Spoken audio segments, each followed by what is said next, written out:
네, 요즘 국내 지진 소식이 잦습니다. 오늘 오전 강원도 동해시 부근에서 올해 들어 가장 큰 규모인 4.5의 지진이 발생했습니다. 지진 위기 경보도 관심에서 주의로 상향됐습니다. 주변에서는 더 큰 지진이 발생하지 않을까 우려의 목소리도 나오고 있는데요. 취재 기자 연결해서 지진 현황과 전망까지 알아보겠습니다. 김민경 기자. 네, 김민경입니다. 네, 오늘 아침 동해에서 발생한 지진 올해 최대 규모였다고요? 네, 그렇습니다. 오늘 아침 6시 27분쯤 동해시 북동쪽 52km 해역에서 규모 4.5의 지진이 발생했습니다. 올해 한반도에서 발생한 지진 중 가장 큰 규모입니다. 이번 지진으로 강원도와 경북에서는 진도 3, 충북과 경기에서는 진도 1에서 2 정도의 진동이 감지됐습니다. 이 정도면 정지된 차가 흔들리거나 건물 위층에 있는 사람들이 진동을 느낄 정도의 흔들림입니다. 특히 그림을 보시면 최근 동해 지진은 지난 4월 이후 오늘까지 규모 3 이상의 지진이 비슷한 곳에서 지속해 발생하고 있습니다. 전문가들은 오늘 발생한 규모 4.5 지진을 포함해 4월 이후 지진들이 이번 진앙 주변 5km 이내 모이고 있다는 점에 주목하고 있습니다. 이례적으로 비슷한 곳에 다발적인 지진이 발생하고 있는 것으로 보아 같은 단층대에서 응력이 쌓여 지진이 발생하고 있는 것으로 분석할 수 있다는 겁니다.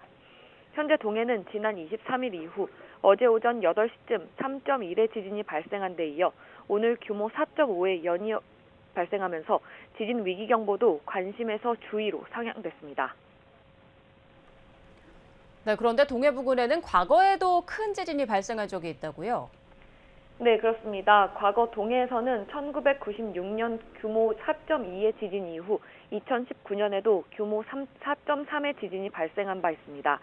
이번 지진이 발생한 진앙과 비슷한 곳으로 거리가 2019년 지진과는 2km, 1996년 지진과는 8km 정도밖에 차이가 나지 않습니다. 기상청은 이번 지진을 포함한 세 지진이 같은 단층에서 발생한 지진으로 보고 있습니다. 특히 이번 지진이 역단층으로 분석됐는데 단층이 수직으로 이동하는 역단층의 경우 더 큰 지진이 발생할 가능성도 배제할 수 없어 대비가 필요합니다. 네, 동해 지역에 계신 분들 특히 불안하실 텐데 이번보다 더 큰 지진이 발생할 가능성이 있는 건지 궁금합니다. 전문가들은 어떻게 보고 있습니까? 네, 현재로서는 전문가들도 더 큰 지진의 가능성을 배제할 수 없다는 입장입니다. 다만 앞서 말씀드린 것처럼 지진이 비슷한 곳에서 지속적으로 이어지고 있다는 점에서 더 큰 지진이 발생한다 하더라도 해역에서 발생할 가능성이 크다는 분석입니다.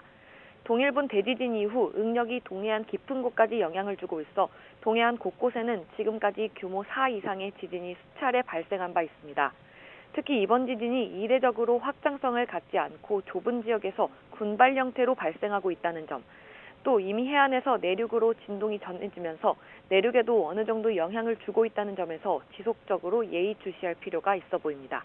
지금까지 YTN 김민경입니다.